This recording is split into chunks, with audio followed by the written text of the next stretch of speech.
Grr, arg.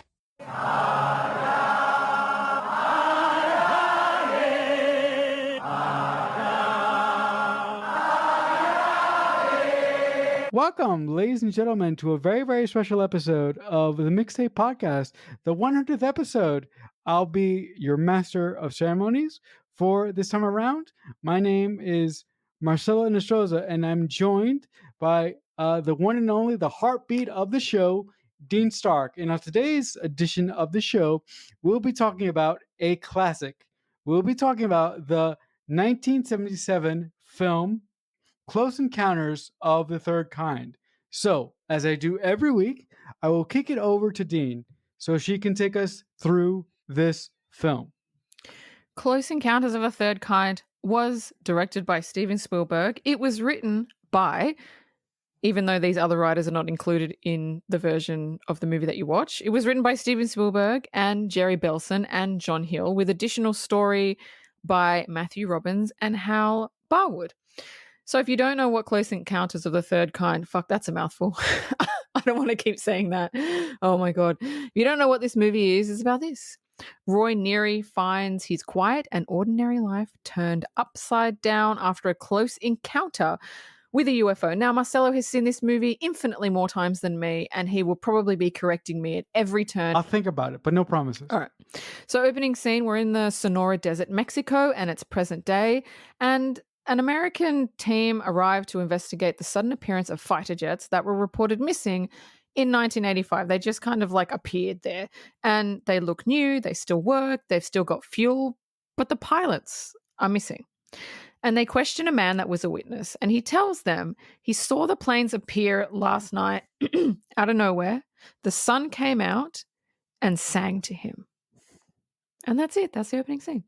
I love the opening sequence to this movie because Steven Spielberg directs it with such precision, and he brings such a deft hand to it. But the thing that I like about it so much, the individuals that are there to investigate this phenomenon that has happened in this small area in Mexico, like Dean said, once they go up to the guy to ask him, what did he see? He said that the sun spoke to me. And I also like the scene because the scene is told through the eyes of the interpreter that this group of people get to speak to another individual who works with this organization who speaks French. So I love the fact that Spielberg chose, in his first scene, he chose to tell the scene through the eyes of the interpreter. And every reaction shot that we get, and every point of view shot that we get for the opening scene is told through the eyes of this interpreter, who's a map maker. And the only reason that he's there is because he speaks French. But I also love when the interpreter clues on to the fact that these planes have been missing since 1945. Everything. After the interpreter figures that out, everything that he says in response is a question. And the people that he's talking to, they don't give him any kind of meaningful answers. They just answer him and he's like, "What? What are you talking about? That doesn't make sense." So I love Spielberg's storytelling choices through this opening sequence. I think it's so great. I did not like the French guy. And I'll tell you, it's got nothing to do with his character. His character was fine. The fact is, he spoke English when he wanted to. Most of the time, he's speaking French. Most of the time, it's not interpreted. And there's a scene coming up later on where Roy's being interrogated, and the American guy asks him a question, and then the French guy says it in French. And I'm like, it's too much. It was too... He could have been American. He could have been Canadian. He could have been Australian. He could have been British. He didn't need to be French. Look, I have no issue with him being French. I just have an issue with him speaking French the whole effing movie. Right. Do you think that he does that because he wants to make himself seem superior to everybody else? I don't know. It didn't bring anything to the story. It brought nothing to the story. It was just annoying. It was like a person speaking, even like I had the subtitles on. Even the subtitles were in French. Even the subtitles were not, they weren't helping me. I was reading French and he was speaking French. And I'm like, why? I want to know what he's saying. So the first scene, we're at air traffic control, Minneapolis. Let's try that again. Air traffic control, Indianapolis Center, where pilots come over the radio and they're saying that they're seeing something with bright lights that's moving at a fast pace. They keep zooming past them and they're trying to track it, but it's just going really fast. And the air traffic controllers can see it on the, what do you call it? The boop thing? What's it called? The radar. The radar, thank you. They can see it on the radar moving at fast speeds, faster than the jets are moving. And then after it happens, this is what I find strange. One of the air traffic control guys asks the pilot, do you want to file a UFO report? And there's silence. And the pilot goes, no. And then he asks the other one, and there's silence. And he's like, no. And you can tell just by the pause of these pilots, they know what they saw, they know what it was, but they don't want to file a report because they don't want to look crazy. But I find it interesting that the first thing this air traffic controller says is, do you want to file a UFO report?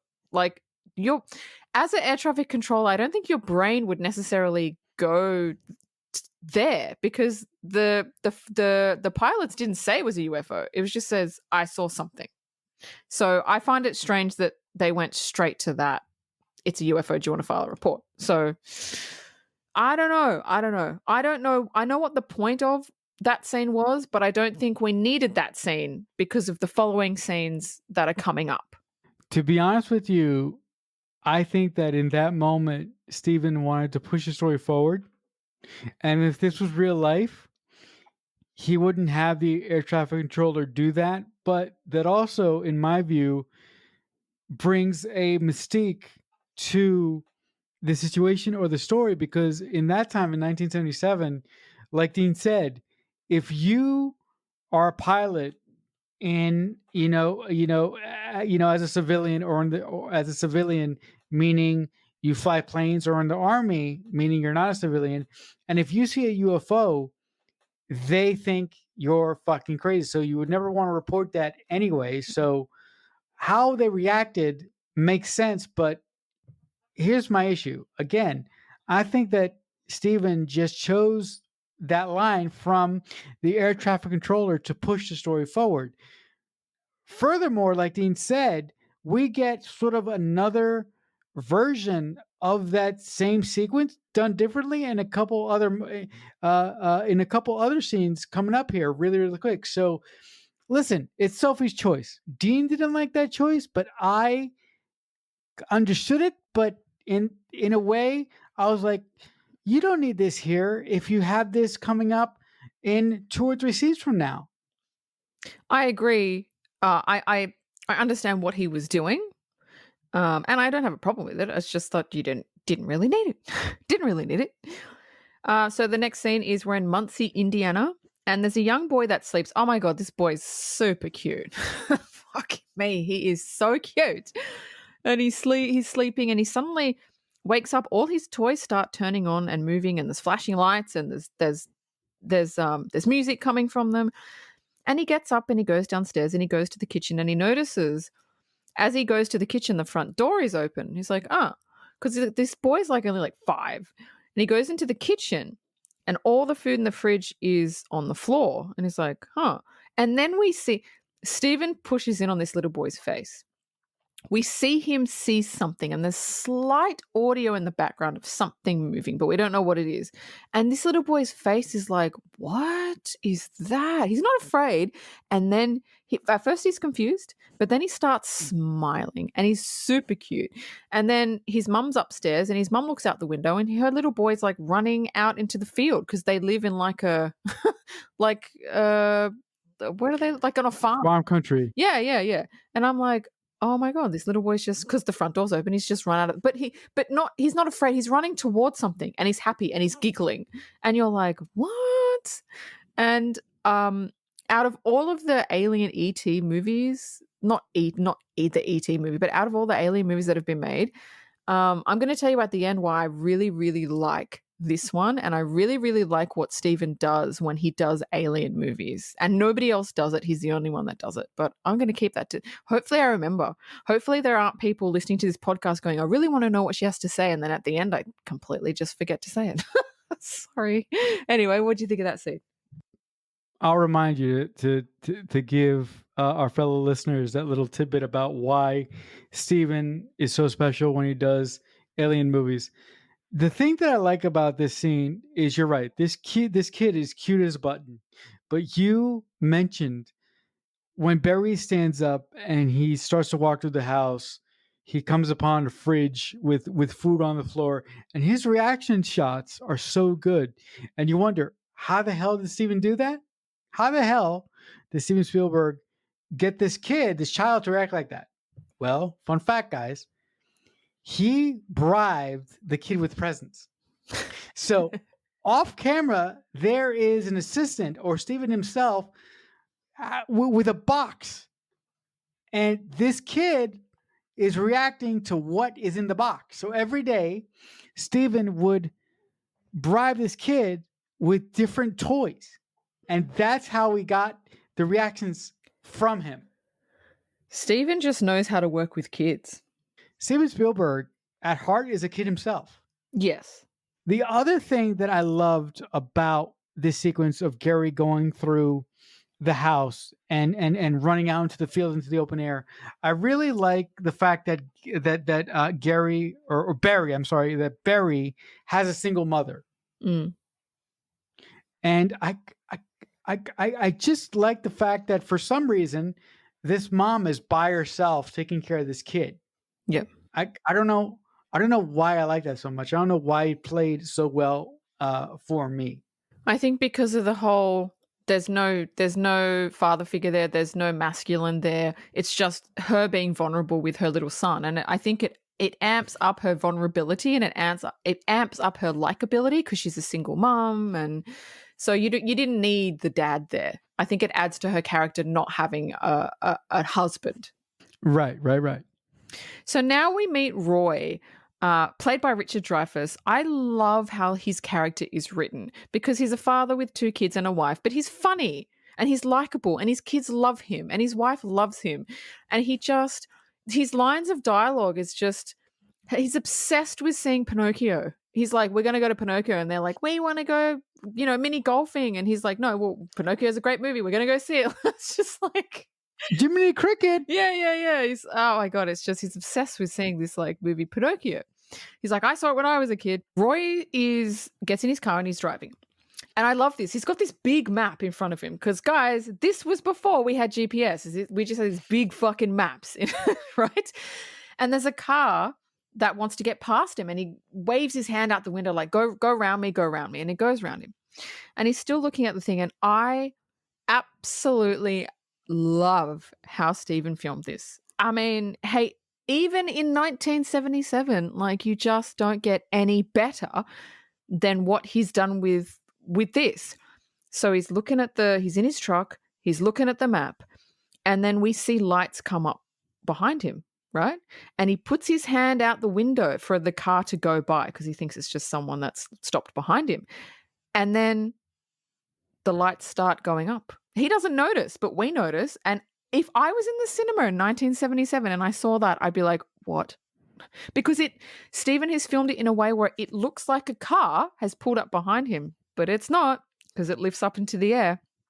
And then next to the car are like a whole bunch of post boxes that begin to shake and rattle. And Roy's looking over at them like, what? And then a huge beam of light comes down from above and engulfs the car. And I love what Steven did with this. I've got it in my trivia how he did it, but he's got the camera in the car and it looks like there's weightlessness happening in the car, but Steven doesn't actually move the camera. Usually when you do that, the camera will roll, but he just keeps the camera steady. And then it kind of goes away and then comes back and everything's normal in the car. You're like, what? For ages, I was like, how did he do that? How did he shoot that? it was just such a good shot that he used, and his eye is amazing. So anyway, it stops. Ray looks up and he sees a ship like hovering above his car, and then he sees a beam of light down the road, and then it's gone. I'm going to continue on with the scene, but what did you think about the setup of Roy and his encounter with the what I like to call the little scout ships? What do you think? This is why Steven Spielberg is the best director to ever live. My generation, Dean's generation. I don't give a shit what you say. I don't want to hear Christopher Nolan does it better. I don't want to hear JJ does it better. I don't want to hear any of that shit. Mm. Steven Spielberg is the fucking GOAT. End of conversation. Period. And stop. Dean brought it up. When Roy is driving on the road to the location where his boss wants him to go to prepare the power lines, the way Steven Spielberg shoots it, after Roy waves his hand, the lights behind Roy elevate. And you're like, wait a minute, what the fuck is that? And then a second later, the feeling of weightlessness, that is so phenomenal for Steven to elicit that sort of visual cue, because the car wasn't moving. Mm-hmm. Mm. It was all in performance. It was absolutely wonderful. But my favorite part is when it stops, right? Because when it stops, Roy is so terrified. And this is actually my second favorite Steven Spielberg moment ever. It's just this moment of silence, very quick moment, and then all of a sudden, all the power turns back on, and Roy is scared to death. There's something about that moment that's both funny and terrifying. He's shaken, right? And then the radio, his car turns back on. But what I find funny, I think this is what you're referring to. He gets a kind of a fright, but he's holding a flashlight, and he accidentally turns it on and starts screaming in the car. Yeah, that's it.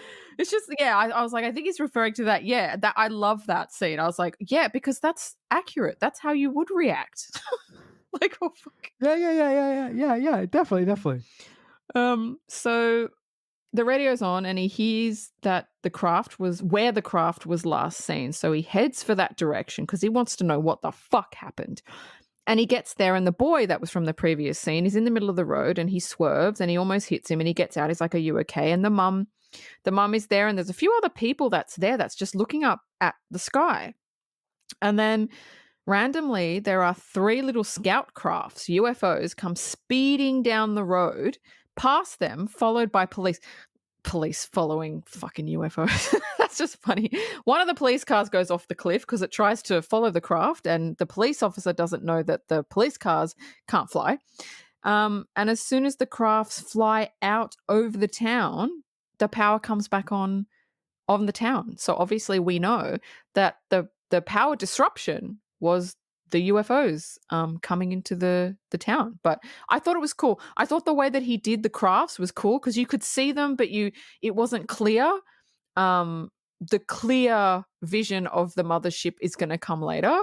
But I like the scout ships. I like it. I like it a lot. Roy races home, and he wakes his wife and he wakes his kids up, and he drags them to the spot where he saw the craft. And he's like, they're here. I saw it. They're going to come again, but they're not coming back. They're not there. And he explains what they look like, the crafts, what they look like, but they don't come back. And his wife is like looking at him like, yeah, okay, cool. You saw something? And he's like, yeah. Like he's just, if my significant other was so damn sure this is what I saw, I wouldn't be going against them. I'd be like, I believe you saw it, because he's so convinced. You don't act like that if you didn't see something, especially with him. And the way that his character's set up, he doesn't have a background in like making stuff up. Like, so the wife thing, I don't know, she annoys me. she annoys me, but thoughts? Roy, from a character point of view, is set up to be like a dreamer, someone who isn't fully there. It is sort of hinted at in his opening scene when he is with his kids and he's sort of trying to get his kids to be interested in going to a movie a Disney movie and his kids don't want to go to a Disney movie. Every interaction that he has with his family before he gets the encounter tells you everything that you need to know about Roy. Mm. He's there, but he's not really there. He is a absentee father running through the motions. Yeah, yeah. So now we're in the Gobi Desert, Mongolia, and the same American team with the French dude from the opening are there, and they find a marooned ship, like a cargo ship, right in the middle of the desert with no clue how it got there. Thoughts? That was actually fascinating to me. Now we're at Dharamsala, Northern India. I love this. Whoever thought of this idea was fucking genius. I don't know which one of the ones on the writing team thought of it, but I love it. The American team and the French dude arrived to see hundreds of Indians chanting several notes over and over, and they're chanting the iconic Close Encounters theme, and it just gives me fucking chills when I watch it. I'm like, oh, that's it. Just You know what? beautiful. Yeah, You know what? yeah, As you were saying it, I was getting. I'm not kidding. As you were saying it, I got chills yeah. It's because beautiful. because because I hear it in my head. Yeah, yeah. Me too. Me too. So they're asked where did they hear these sounds, and they all point up to the sky. So just a short, like the quick next scene. They're trying to decipher the tones, and they discover that the notes that they're chanting are a 5-note musical phrase from sign language. He does the sign language hand movements, and then they convert that into musical tones, and it turns into a musical tone phrase. I love whoever came up with that. That's ingenious. I love that. I was like, oh, that's really smart. I love it. I love it. I love it. Because if people were to communicate with extraterrestrials, they're not going to know English. They're not.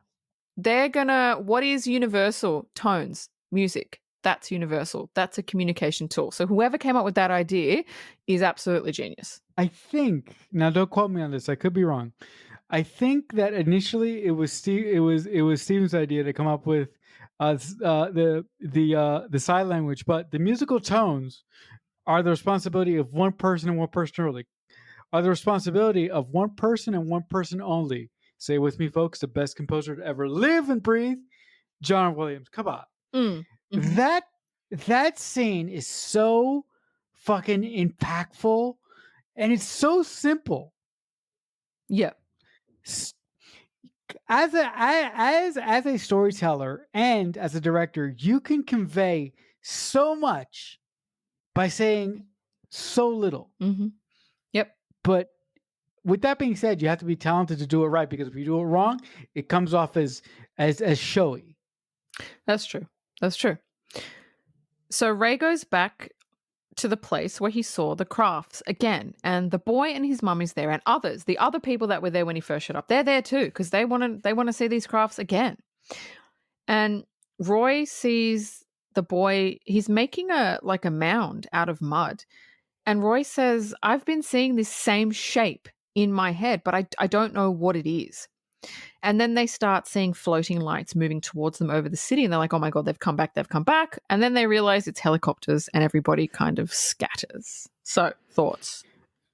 As a writing device, to have the individuals who have had the close encounters constantly be shown this vision of this mountain, but not being able to understand why they're obsessively drawing it so much is a great storytelling device. And I love the way that Steven and his other uncredited writers really take that storytelling device and constantly refer back to it until they reveal what it actually is in the third act, and what it actually is, and the way that it plays into the bigger story and the way that it connects with everything is fucking fascinating. Mm.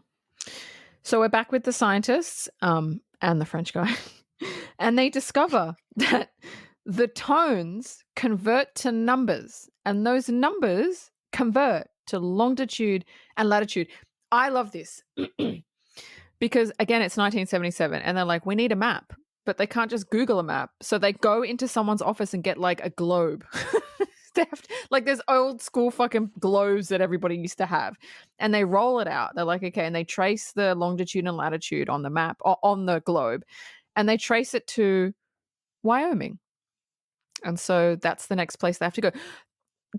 I don't even know how far into the movie this is because this movie's like over 2 hours.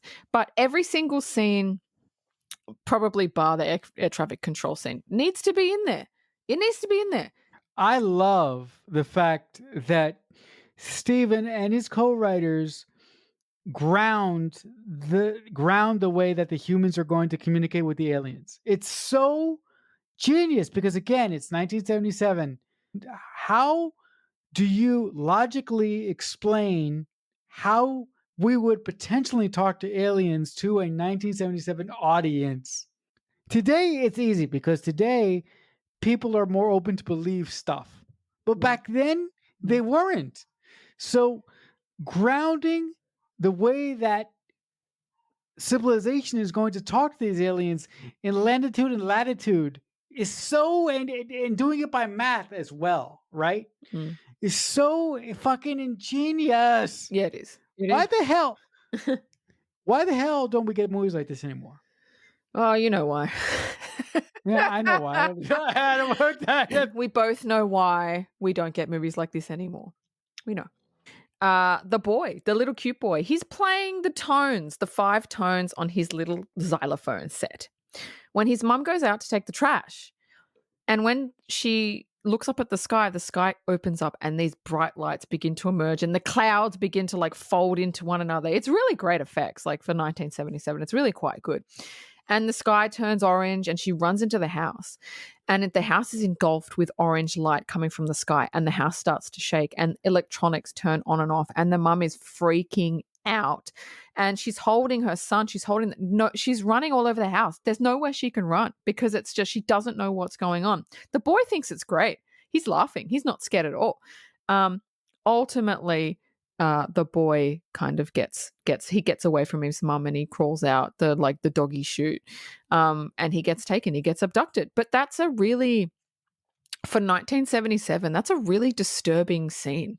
I can imagine sitting in the cinema not seeing anything like it, going, "Oh my god!" Like it was quite good how they filmed it and how they did it. And now the boy's gone.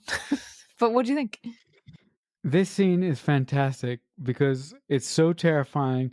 But the reason why it's fantastic is because of the way that they shot it. This is 1977, guys. ILM is in its infancy at this point, and it's all practical. The emotion that Steven gets out of his actors when the mother is trying to call the police, but the phone doesn't work, when the pots around her are steaming, when Steven does this shot of a grate on the floor and the screw just popping out of the grate. It's so fucking fantastic. I mean, listen, I don't think I could love a movie more. Well, that's a lie. I do. But I don't think I could love a movie in this genre more than I love this movie because it is so well storyboarded. It's so well thought out. It's just fucking amazing for so many reasons. This is the part of the movie that started off my annoyance, pissed me off. Steven does this thing, and he did the same thing in E.T. where he paints, and this is not untrue, it is true. He paints the government and the military as bullies, and they are, and it pisses me off. Because they have a press conference with the people who saw the crafts and the military is there and they're trying to discredit them. There's so many people, there's so many witnesses, and there's the media's there and everybody's filming everything, and the military's like, you didn't see what you thought you saw. Why did no one take a photo? Like that, and it's just like, what?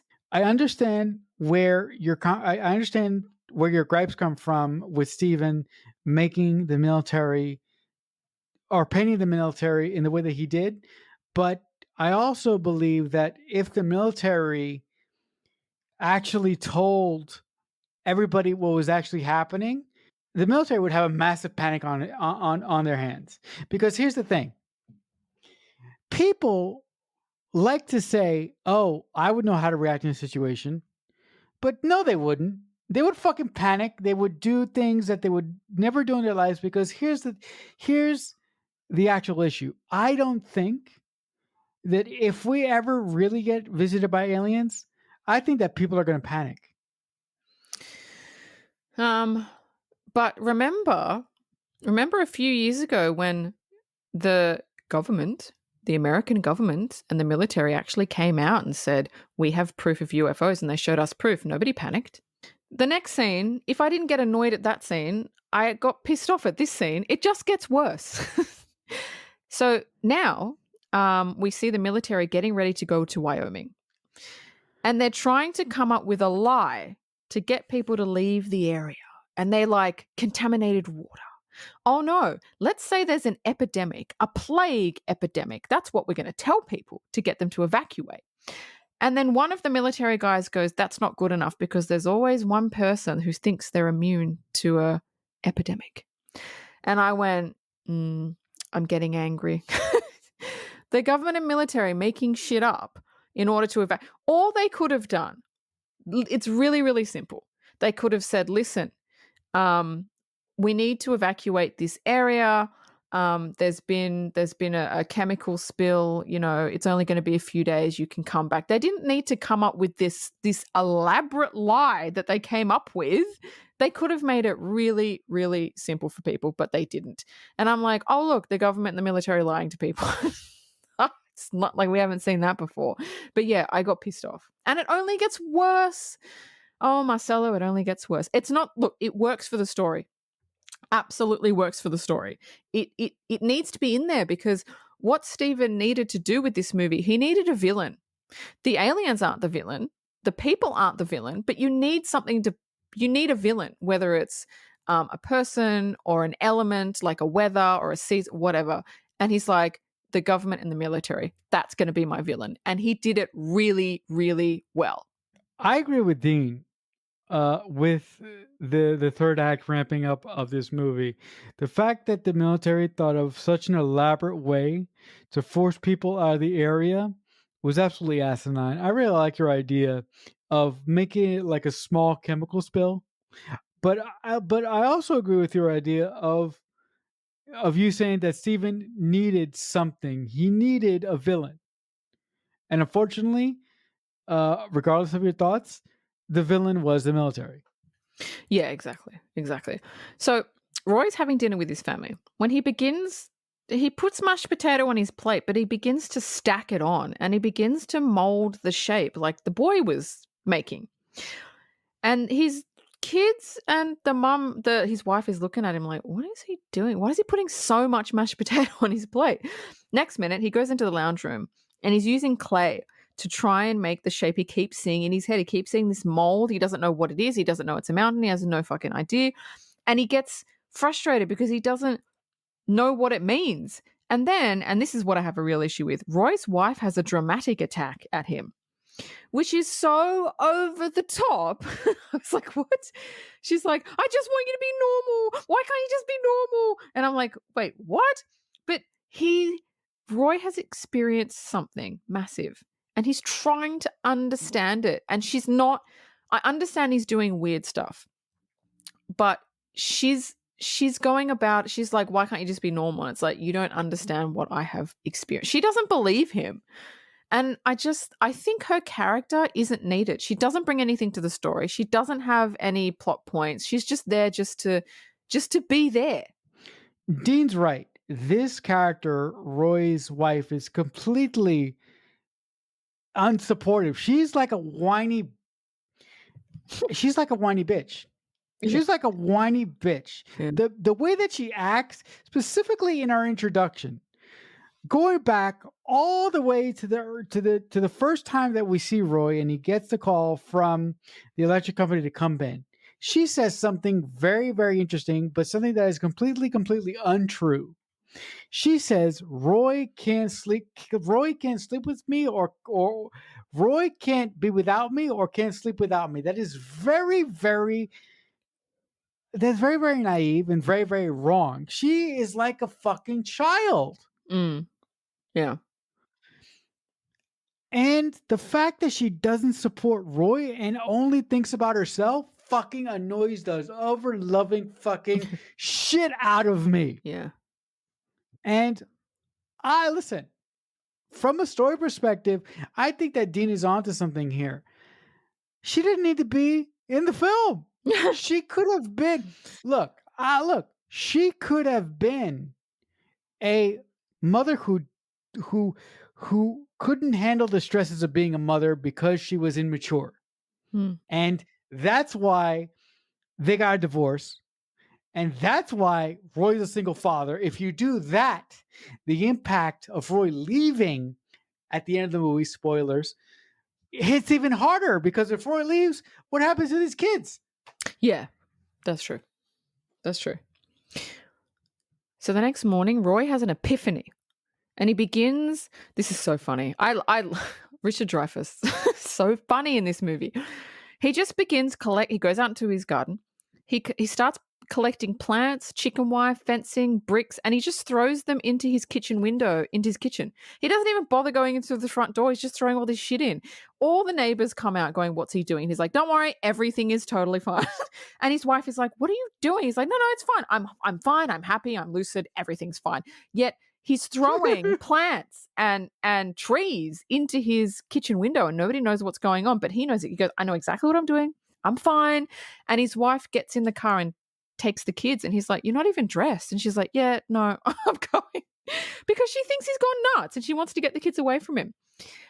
We move forward a little bit in time, and he's constructed this massive mountain in his living room. I don't know why he didn't do it outside, but it's a massive mountain, and it uses up the majority of the bloody room, and he's used all the things he threw into the kitchen, the chicken wire, the fencing, the bricks, and all that. He's used all that. And again, I love this shot by Stephen. There's a television next to the mountain, and I think he's watching fucking Days of Our Lives or something, which I thought was funny. There's a TV next to the mountain, and he gets on the phone. He's talking to his wife, and on the TV, there's a news report about an evacuation in Wyoming. And Ray looks at the TV, and when he looks at the TV, there's a shot, and in the background of the Wyoming footage, there's the exact mountain that he's building. And he was like, "Oh my God." And the shot that Stephen uses is, you see the TV and you see what he's built in the background. So you can see very clearly, not just by Roy thinking it's the same, we see it's the same. And so that pushes the story forward into the third act. I love this scene so much. And the thing that I love about it is very simple. When Roy builds a giant mountain in the house, and the reason that I think he chose the house over outside is because in the house is more dramatic. And also, I love the fact that you have the giant mountain, but in the background you have the TV, and in the foreground you have Roy. That's such good framing by Steven. Mm. And if you guys have been a long listener of if you guys have been with us since the very beginning, in the very early days of our show, we talked about a film called Soylent Green. Mm. And in the opening sequences of that film, we got exposition, or things that the audience, or things that we needed to know as an audience member, but we got those exposition points or blocks in the background. And that's what Steven does here. He gives us a critical story, a critical piece of story in the background without us even paying attention to it. The only way that we know that it's critical is because Steven sort of just tilts the camera ever so slightly, but he doesn't jam it in your face. So many directors try to do this right, but the way they do it is they move the camera directly to what they want you to see. They force your eyes to look in that direction. Yes. Spielberg doesn't do that. Spielberg entices you slowly to do that. Yes, he does. He leads you. Mm-hmm. When other directors say, "Walk in this fucking direction," Look this way. That's what, walk this way. That is what is so phenomenal about. That is what is so phenomenal about the mind of Steven Spielberg as a director or as a storyteller. Yes, I agree. So now we're in Moorcroft, Wyoming, and Ray's driving to Wyoming, but everyone is evacuating, and he's like, "Why is everybody going the other way?" And he's like, "There's a gas," and everyone's like, "There's a gas leak." So that's what the government went with, fucking gas leak. And so Roy meets up with the boy's mum, who has also been she's been sketching the mountain, and he's like, I've been making this mountain, like I've been molding it. So they've been saying the same thing in their heads. So they find another way into the town. When they see the mountain, they finally see it in all its glory in real life, and they cannot believe it's real. They can't believe it's in. They've never seen this before. It's just been in their head after their encounter. They don't know why they've been seeing it, but they've been obsessed with it. They continue on down the road because she says there's a gas leak, and he's like got the windows down. He's like, no, there's not. The air's like totally fine. They continue on and they come to a convoy of government trucks, and they arrest them basically because that's what they do. Thoughts? It's such a fantastic scene, but before that, before Roy and the mother character go and drive down the road and try to go into the restricted area that the government has blocked off, there's this fantastic scene where Roy and the mother meet back up in this giant, like, train area where like thousands of people are trying to evacuate. It's such a cool shot because Spielberg starts with a wide shot and then he pans into Roy, and Roy is forcing his way through the crowd. And when he gets to Barry's mother, it's such a eureka kind of moment. And I always thought that Steven should have put these two together. And if he had put them together at some point in the story, when Roy decides to go away and be with the aliens, that would have hit much harder too. Yeah. And if Steven would have put them together, when Roy left, the kids would have had somewhere to go. Yes, I agree.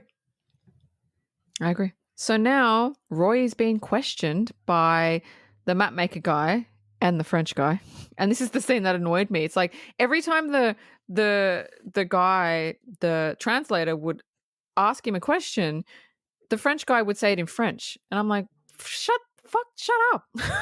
You don't need to do that. It's a waste of fucking. The movie could have been less than 2 hours if they took out that. It's just so long. Anyway, his question on why he was there, because there's a dangerous gas, and Roy goes, "There's no gas. That's bullshit. You guys have made it up. I'm fine." And then they go, "Oh, well, when you got there, the wind went in another direction, so you didn't get it." And he's looking at them like, "Do you think I'm stupid? I've been driving with the window down. There's no fucking gas. I don't know what you're doing, but there's no gas." And then they start to ask him if he's had an encounter recently that was unusual. They don't say UFO, but they say unusual. And was he compelled to come to this location? And Roy's kind of like, yes. And before he says anything else, he gets up, he's pissed off. He's like, who the hell are you? Why do you want to know these questions? Like, why am I being held? Like, don't I have right? Like, and rightly so. He gets fucking pissed off at them. And like, they can't, I mean, they can hold him because he's been in an area that he's not supposed to be, but he knows it's bullshit. He wants to know what's going on. And I'm totally behind Roy. You know why I'm behind Roy? Because Roy was set up as a likable character.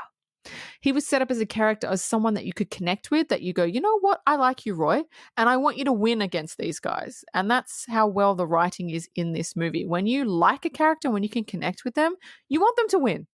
This scene is so well done, but it's so fucking frustrating for all the reasons that Dean said.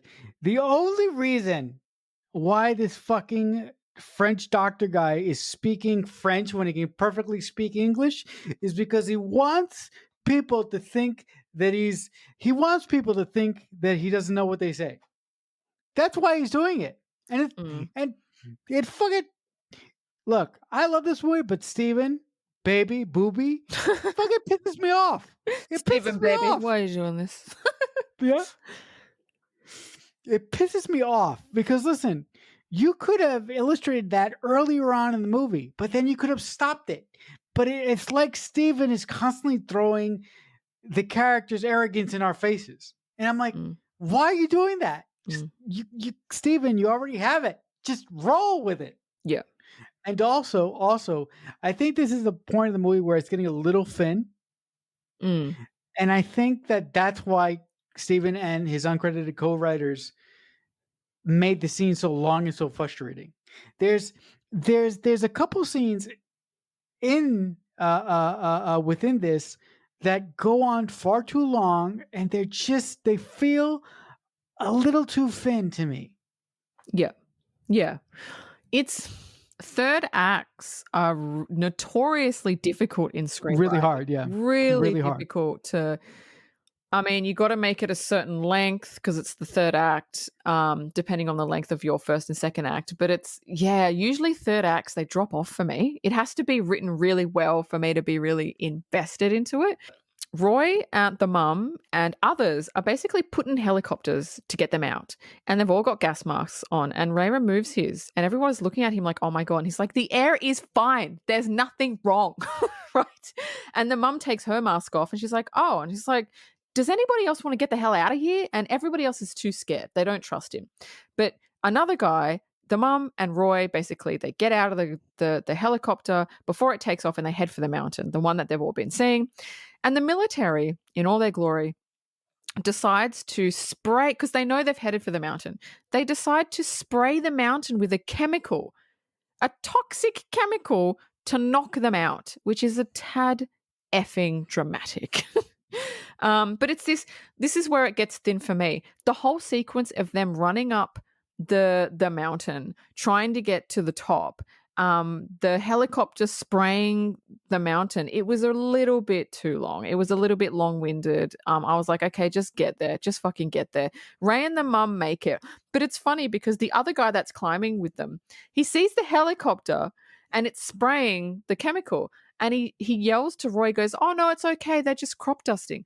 First of all, crop dusting implies that there has to be a crop to dust. Okay. This is a mountain. There's no crops dusting here. And I'm like, oh, you idiot. And then obviously the chemical hits him and he's knocked the fuck out. Anyway, they make it to the top of the mountain and climb to the other side where they come upon a massive military camp down below. Thoughts?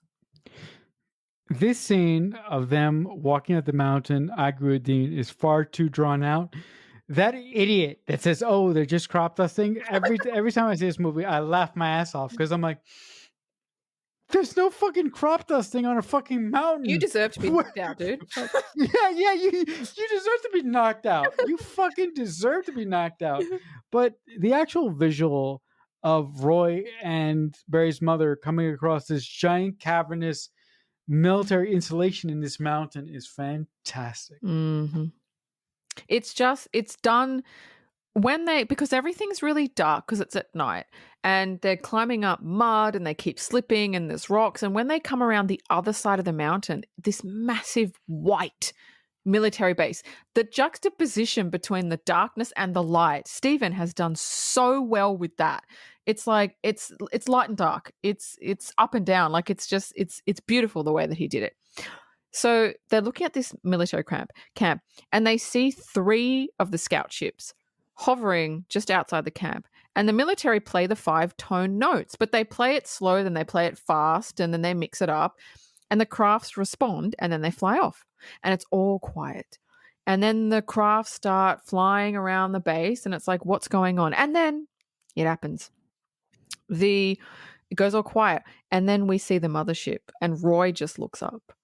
And the mothership this is why I've been calling the little ones scout ships. This is massive. This is as big or maybe bigger than the mountain. It slowly moves. It's like it's not the same. I think of like the first shot of the Death Star. You know how that slow camera where you like go, oh, and then it keeps going on. You're like, oh my God, not the Death Star. What's Darth Vader's ship's name? The ship. What's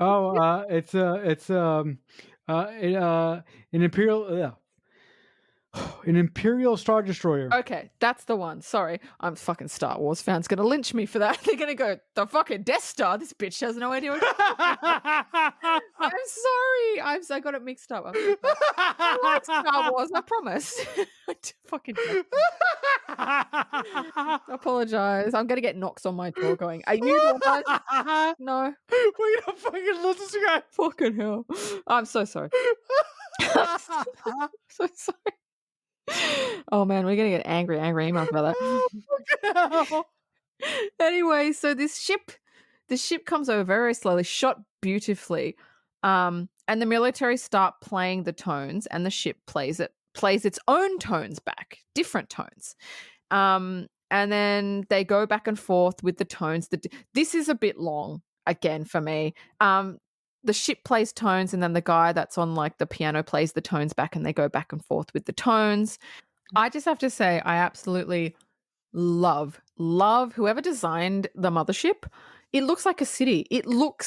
I've never seen a UFO mothership look like this before. Usually it's stock standard, but this was just you didn't know up from down. Like, it was beautiful. What did you think? Did you love the mothership, or did you love it? Yeah, I mean it's fantastic. I mean, whoever designed that thing, I mean, designing it is one thing, but actually building it and figuring out how to shoot this Mm. in 1977. Look, guys, we are lucky that we live in the age that we live in, because anything that we can think of, even as screenplay writers, is possible because we have a thing called computers. But filmmakers in 1977, their imagination was limited because of the technology of their time. Mm. So, with that being in perspective, everything that this movie does is unfathomable to me, because I don't know how I would have done that without the modern technology that I have. It's unthinkable to me. And it looks so good. Yes. Yeah. So, the large hangar door on the UFO opens, on the mothership, sorry, and people start emerging. People start walking out, like disorientated, like they don't understand, and it's all the abductees from different time periods. There's the pilots from the 1945 jets that we saw in the first scene of the movie. None have aged. And the boy also returns, and they're not hurt. They're just like, oh, we don't know kind of where we are.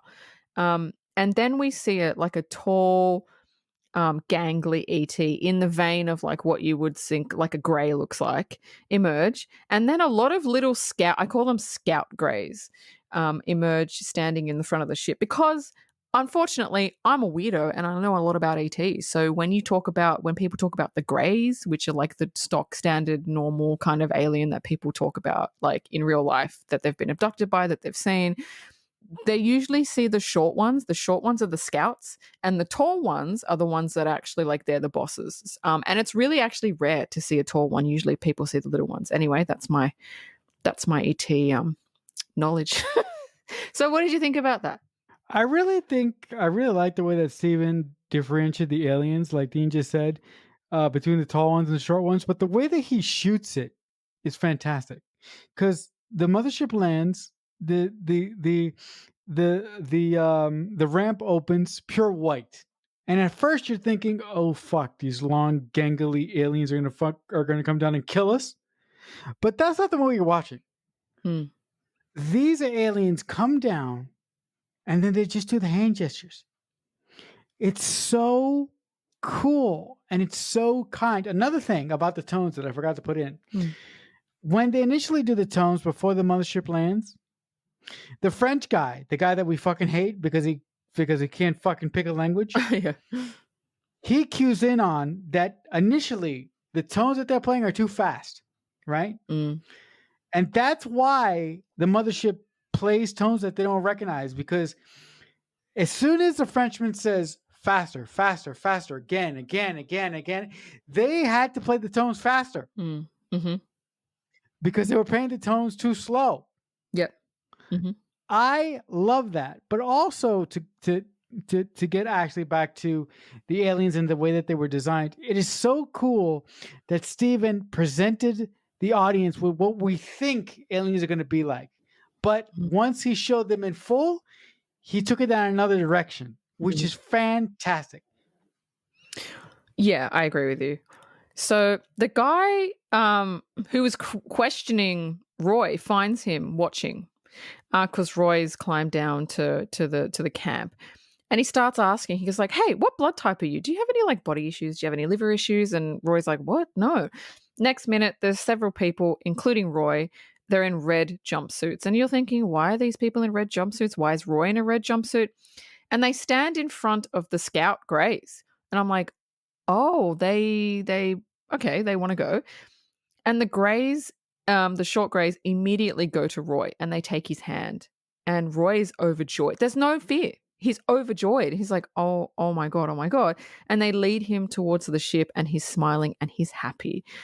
And they lead him aboard the ship. Like, you couldn't get a happier person. Usually people would be scared, but he's like, no, like something within him told him, like his intuition or whatever it was, that this was the right thing to do. This is why I'm here. This is why I was brought here for this. And the little last shot of the movie is one of the ETs steps off the ship in front of the French guy, the French researcher guy. And the French researcher guy does the sign language that was turned into tones. And the ET mimics the sign language as if to say, yep, you got it. And that's it. That's the end. And I thought that was beautiful. That was beautiful. Beautiful ending. I loved it. Listen, in retrospect, I love this movie. I adore this movie with every fiber of my being. If that's not clear, as you've been listening to us for almost an hour, I can't help you. I've had a lot of issues with the ending of this movie for most of my life, because on one side, I'm like, okay, Roy, go with the aliens. But as I've gotten older and as I've gotten the inkling to become a father eventually, it really bothers me that Roy lost everything and just disappeared. Like, his kids will believe that he went mad and that was the end of that. This ending plays bittersweet for me, and it's always played bittersweet for me throughout the course of my life. I knew you would feel like that. When I watched it, I'm like, oh, Marcelo's not going to like that. But I'm gonna tell you what I think, and it's really, really simple. I think there are things bigger, and stories that are bigger than us and our children. I think that the children are safe with the mum. Whether they think he's crazy is of no significance. He is going on a journey. He's doing something bigger than humanity, bigger than anything he's ever thought. And I think that is more important than kind of what his kids think of him, because they're safe. He didn't, you know what I mean? They're safe with the mum. So would I make that choice if I had kids? Like, probably. Like, it's something that's bigger than yourself. Fuck yeah. And folks, that is why Dean is the brains of our operation. Brains. But but before you get to your trivia, Dean, what is it about this movie, and what is it about the way that Steven Spielberg does science fiction movies that you like so much? Oh my God, that's right. I totally forgot. I knew I would forget. Thank you for reminding me. Okay. This and E.T. Steven does something that no other filmmaker does. He makes the ETs nice. He doesn't make them so they're going to take over humanity. He makes humanity the bad guy. He makes the aliens the good guys. And I love that. I'm so sick of seeing aliens are going to take over. Aliens are going to blow us up. That's why this is why you think people are going to panic, because of movies. That's why people are going to panic. And I'm like, no, Steven actually shows, you know what? Maybe they're not bad. Maybe they're not going to hurt us. Maybe there's another, maybe they want something else from us. And no other filmmaker does that. And I love that he takes an alternate angle that works. Because I think filmmakers these days, they think, well, let's make an alien movie and they've got to blow shit up. They got to blow the White House up. They got to blow fucking everything up to make it good. And it's like, actually, or they have to like take over people's bodies and make them do stuff. Actually, Steven Spielberg has proven that you can make an alien movie excellent and the aliens don't have to be the bad guys. So that's what I like what he does. And I don't think any other filmmaker does that. That's fantastic. That's absolutely fantastic. And like I said before, Steven has he has a sense of wonder and magic to the way that he approaches his craft that his other contemporaries don't. Steven has been the most successful to me personally. You know why? because Steven is able to bring joy and a sense of wonder into his films. Steven's movies are more accessible to a wider range of people. That's what it is. Yes, that's what I want to say. Steven's movies are more accessible. Yep. That's what it is. Listen, before you go to the trivia, since this is our 100th episode, I would like to know, what are your favorite episodes that we've done so far on the show? Look, I'm a horror person. I love horror. But what I'm going to say may or may not shock you.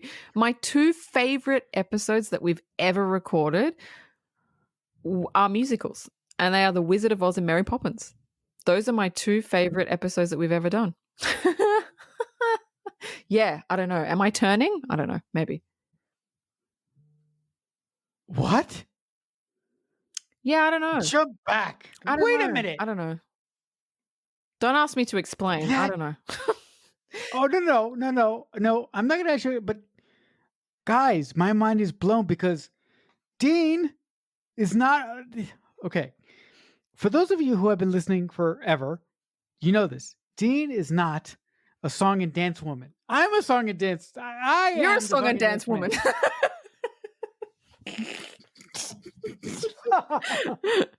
Listen. I'm going to explain. Listen. The Wizard of Oz and Mary Poppins are my childhood favorites. Maybe that's why I enjoyed talking about them. Okay, that makes more sense. Yeah, okay, that makes more sense. For me, the favorite episodes that we've ever done, for me, I love our conversation of the forest.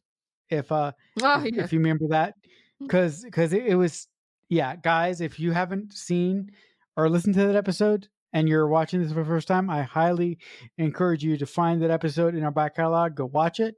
The other episode that I really that resonates with me a lot is the episode that we did of Cocaine Bear. Yeah. Because of one piece of one section having to do with a specific substance and children. Oh yeah. I just that's a massive. My favorite episode that we've ever done is our Halloween special for Midnight Mass. I think I personally think that is the best we've ever been. Yeah, I'm going to add something to that because I just remembered I loved doing Dharma. Dharma. If you haven't listened to our Dharma, we go through the whole series of the Ryan Murphy series Dharma. I loved it. Yeah, and folks, that was a leap by us because we didn't know if that was going to work. Yeah, we had no clue, but I loved it. Yeah, we had no idea that was going to work. But listen, I have enjoyed doing 100 episodes with you so much. It is such an honor to talk about film from a writer's perspective with you, and I wish that we could do this for 100 more episodes more. And I cannot imagine where our podcast is going to go in the future. I don't know. Maybe AI will take over and it won't even be us doing it anymore. It'll be AI mimicking us. I'll be like, what's coming up on our podcast? I don't know. We didn't talk about it. AI did. No, also, guys, and I think I speak for Dean as well.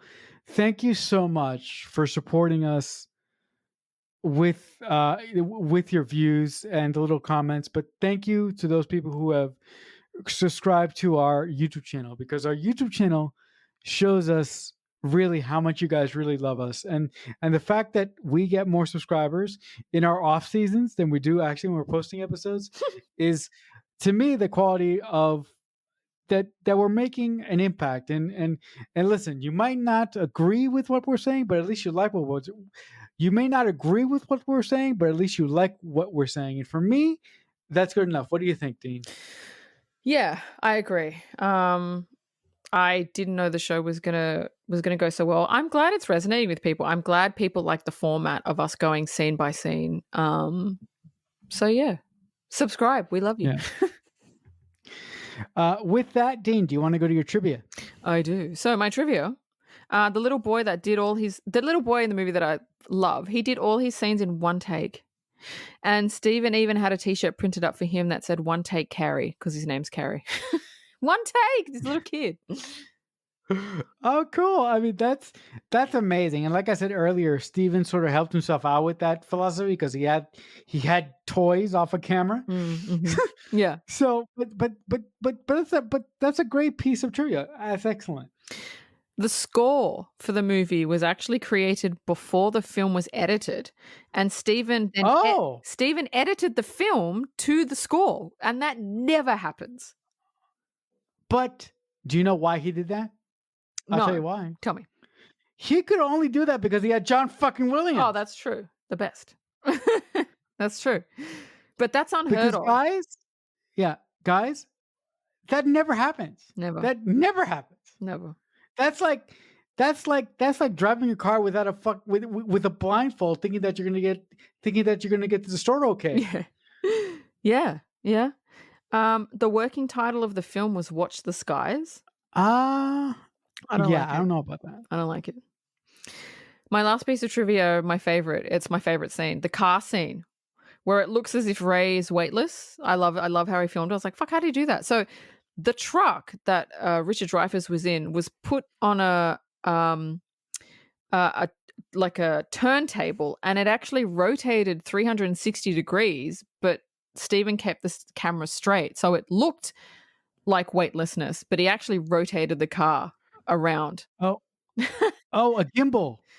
Probably. It was genius. It's fucking genius. A gimbal. Genius. Perfect. Got it. Genius. Loved it. That's it. That's the end of my trivia. I think that will bring our 100th episode to a close. If you guys have liked what we have said for the past 100 episodes, I encourage you to send us an email at themixtapepod@aol.com with comments, questions, and concerns. So if you guys are a returning visitor of our show, or if you guys are catching us for the first time and you want to come back next week, we'll be talking about a film very near and dear to my heart. And if you know me, you know why. We'll be talking about a film called I Know What You Did Last Summer. So until next time, as I say often, if someone is ever kind enough to make you a mixtape, that must truly mean that they love you. The Mixtape Podcast is a Balloonhead Productions presentation.